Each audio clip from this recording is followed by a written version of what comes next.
galera, beleza? Diego LC10 do blog Café com Redes. Pessoal, hoje eu vim trazer uma novidade bem bacana para vocês. Hoje na parte da manhã eu fiz a prova do AWS Cloud Practitioner e passei na prova, tá? Dessa vez eu consegui passar na prova.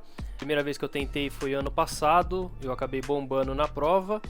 E dessa vez eu consegui estudar os pontos que estavam faltando na última certificação que eu tentei, da minha última tentativa, e eu vou dar algumas dicas aqui de como que você vai fazer para poder passar na sua prova da AWS Cloud Practitioner também, tá?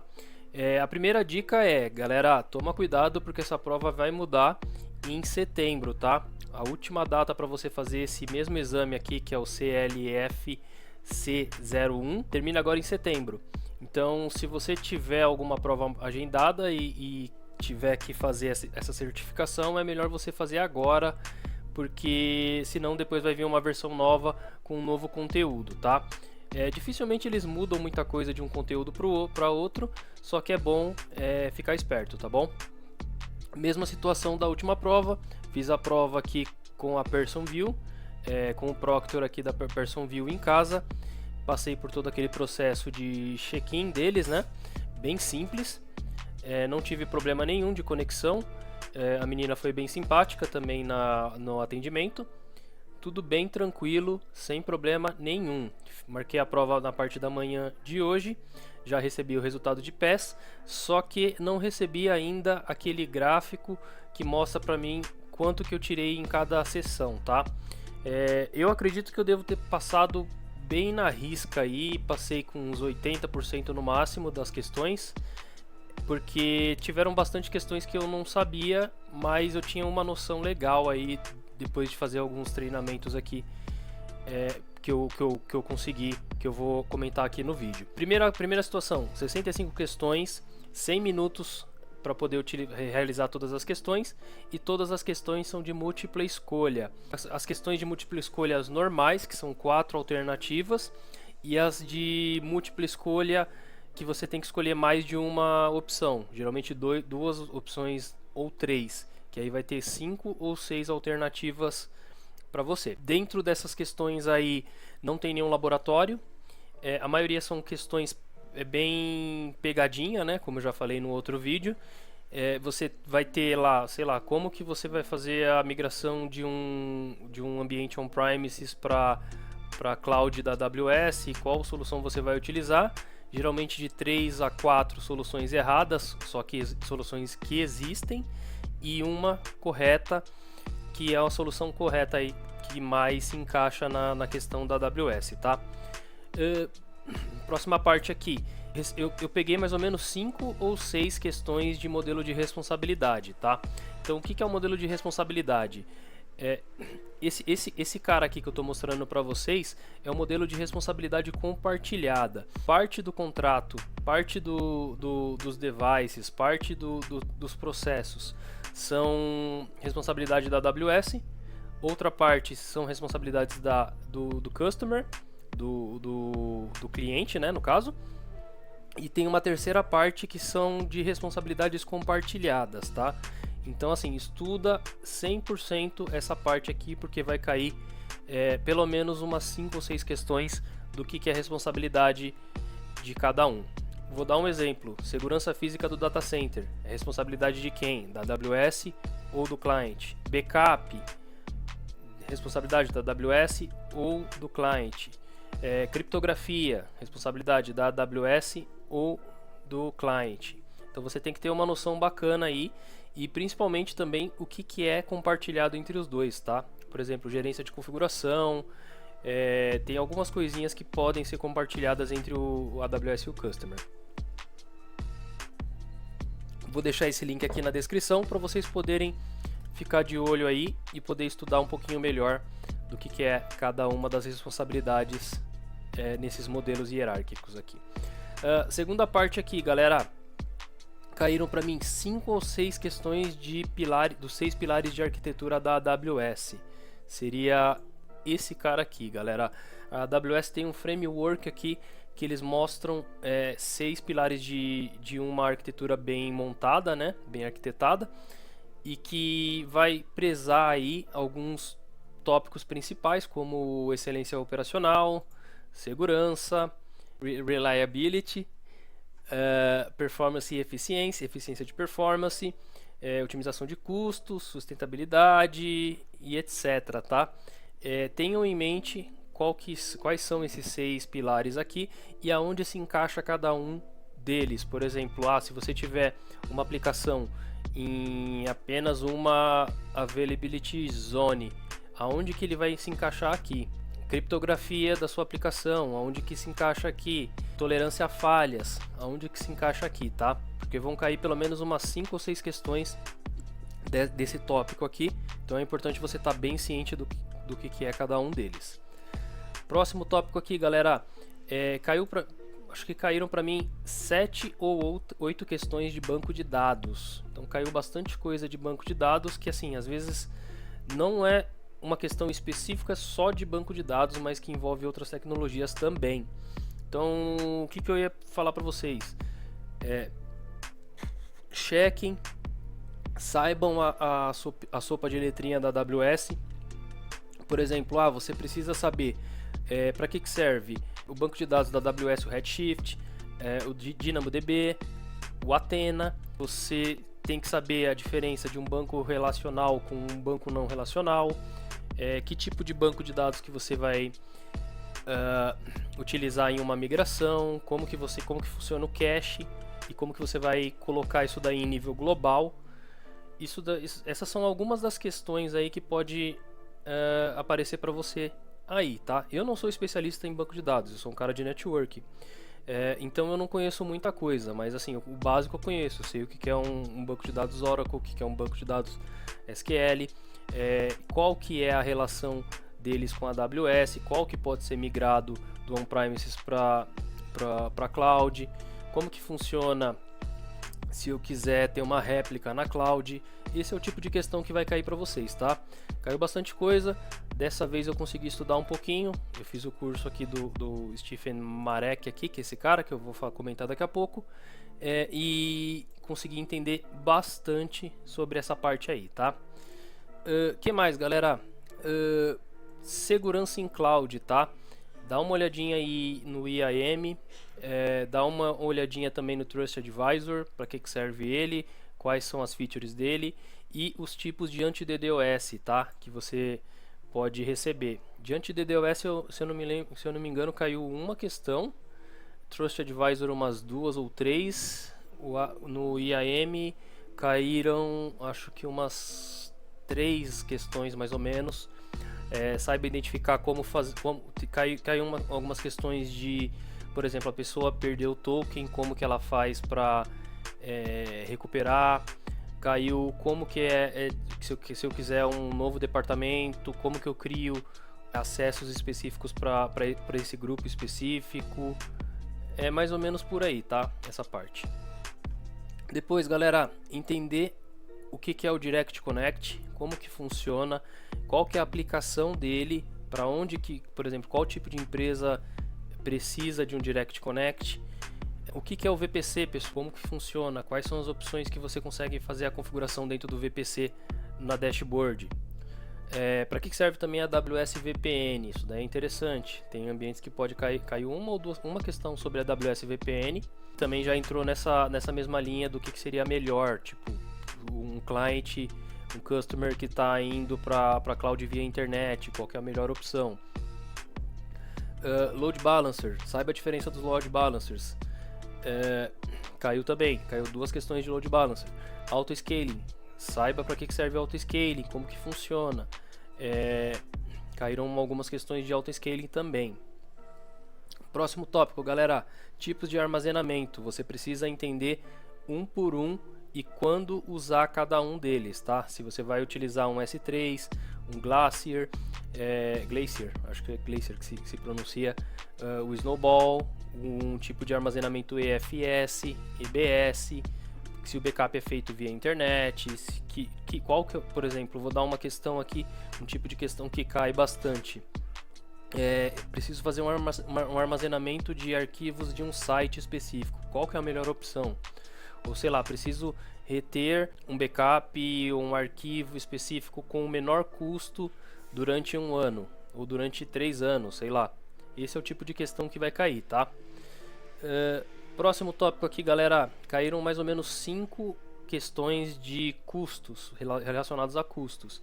Por exemplo, quais tipos de reports você consegue gerar, aonde você gera esses reports, o que é o TCO, o que é o AWS Organization e como que você vai utilizar ele, se você tem múltiplas contas, aonde você vai colocar, vai ter uma visão legal aí de quanto que está gerando cada custo de cada conta e de cada instância. O que mais? Caíram mais ou menos umas 5 questões aí, é um tópico bem chato, porque não é nada tão técnico e você fica perdido na sopa de letrinha da AWS, né? Tipo, a cada aplicação tem um nome diferente e uma forma diferente de se encontrar aí. O que mais, galera? Dashboards, galera, é chato, mas você tem que saber. Se você não usa no dia a dia, é difícil de você lembrar, mas você tem que saber quais tipos de dashboards são mais utilizadas lá, tipo o CloudTrail, o CloudWatch, tem o AWS Inspector que você consegue pegar reports de segurança. Então você tem que ter essa noção também, tá, pessoal, para você entender aonde que você vai procurar cada tipo de informação, porque tem questões que vão cair. Esse é um exemplo bacana. Qual a melhor ferramenta para poder retirar reportes de segurança ou de acesso ou de mudanças que foram feitas em host, entendeu? Tem algumas coisas que você vai precisar saber a dashboard e como fazer o rastreamento dentro da AWS, beleza?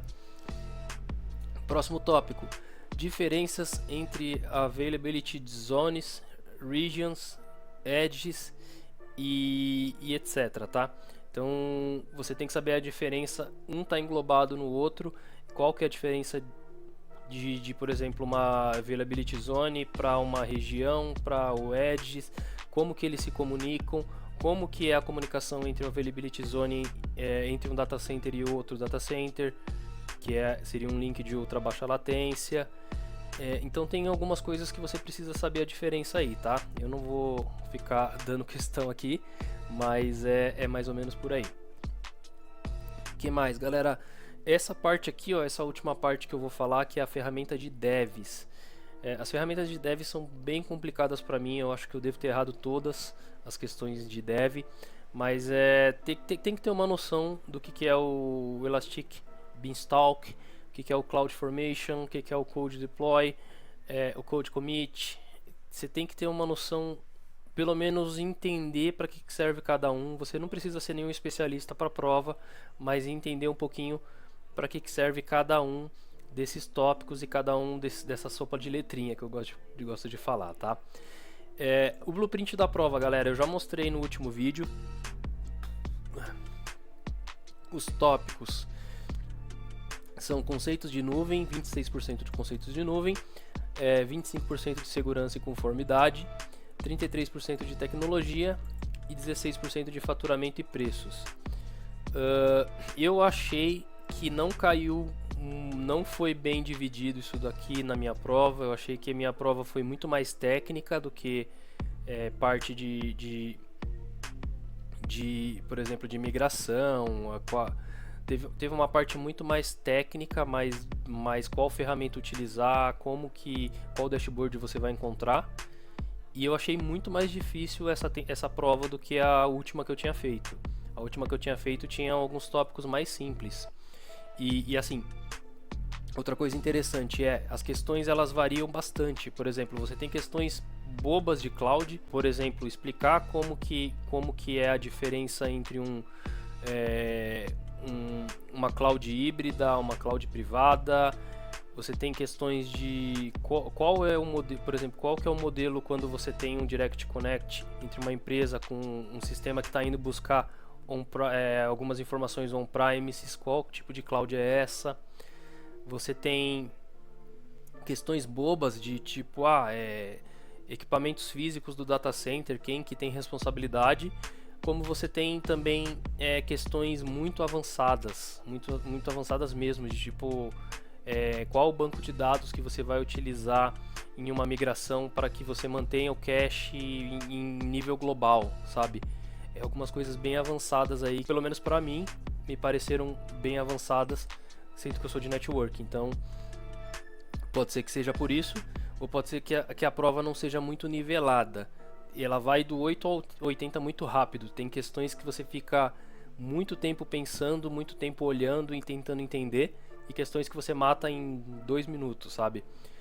No entanto essa prova demorei acho que 40 minutos mais ou menos para terminar, mas por conta dessas questões mais complicadas. O que mais, galera? Aqui tem um resumo bacana aqui do que você precisa estudar dentro do Blueprint. Eu costumo estudar sempre focado no Blueprint da prova, costumo estudar sempre os tópicos com maior peso, eu coloco mais tempo nos tópicos com maior peso e menos tempo nos que tem menor peso. Nesse caso aqui eu aconselho estudar bastante tecnologia, VPN, Direct Connect, CloudFront aqui, Global Accelerator, aqui os tipos de cloud, implementação híbrido, on-premises, que mais? Identificação dos serviços de armazenamento, que cai naquele segundo tópico que eu comentei.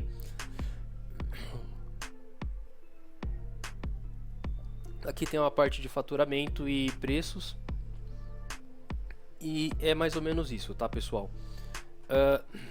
Como que foi a minha preparação dessa vez para a prova? Eu peguei mais ou menos uma semana de estudo. Eu peguei o curso desse cara aqui, que é o Stephen Marek. Esse cara, ele tem vários cursos de AWS, seja do nível mais básico até o nível mais avançado. E ele tem esse curso aqui de R$ 34,90, que o cara já deu esse curso para mais de 20 mil pessoas. Muito bom, direto ao ponto, não tem nada de complicado, só que ele é 100% em inglês, tá? Então se você, talvez tenha alguma legenda, não cheguei a procurar nenhuma legenda nesse caso, mas o cara, ele é muito bom, ele explica exatamente o que cai na prova. A parte de banco de dados eu só consegui acertar as questões de banco de dados por conta do que ele explicou. Parte de dev até li bastante, assisti bastante os vídeos dele, mas não consegui absorver quase nada. Mas vale muito a pena, tá, pessoal? Eu vou colocar aqui na descrição do vídeo esse link também desse cara. Muito bom, vale a pena o investimento, tá? O que mais, galera? Eu fiz a prova, eu sei que tem uma promoção da AWS que tá te dando um retake de graça para essa prova.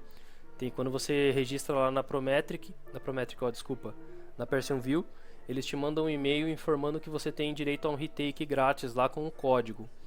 Então vale a pena se você estiver se preparando para a prova, já fazer e tentar já agendar o retake caso você não passe na prova. Tem uma outra promoção também para quem quiser a parte de Associate. Seria uma certificação acima da Cloud Practitioner, que está saindo acho que por 50% de desconto, alguma coisa assim. Tem algumas coisas aqui no blog do Café com Redes, eu vou deixar aqui na descrição o link também. E é isso, pessoal, acho que deu para dar uma ideia legal aí para quem está se preparando para a prova. Não é uma prova simples, eu achei uma prova bem difícil. Ela vai, é isso que eu comentei, ela vai de 8 a 80 muito rápido. Como tem muito conteúdo, começa a ficar um pouco mais difícil, principalmente para quem é de infra. Fica um pouco mais complicado quando entra na parte de dev, parte de banco de dados. Tem muita coisinha aí que pode pegar, muita pegadinha chata nessa prova. Assim como o pessoal de dev, o pessoal de programação, o pessoal de banco de dados vai ter dificuldade na parte de infra também. Então, como é um escopo muito grande, a prova acaba ficando muito mais difícil. Você precisa de 700 pontos para passar, então o score é bem baixo aí, né, comparado com outras certificações de entrada de outros vendors, mas eu achei uma prova difícil, tá? Mesmo sendo a primeira, a prova mais simples, é uma prova complicadinha e chatinha, né? Tanto que na primeira vez eu não passei, eu bati na trave, mas dessa vez eu consegui passar. Beleza, pessoal? Eu vou deixar aqui na descrição todo esse escopo e vou criar uma postagem aqui no Café com Redes também explicando como que foi a minha experiência, tá bom, pessoal? Valeu, abraço!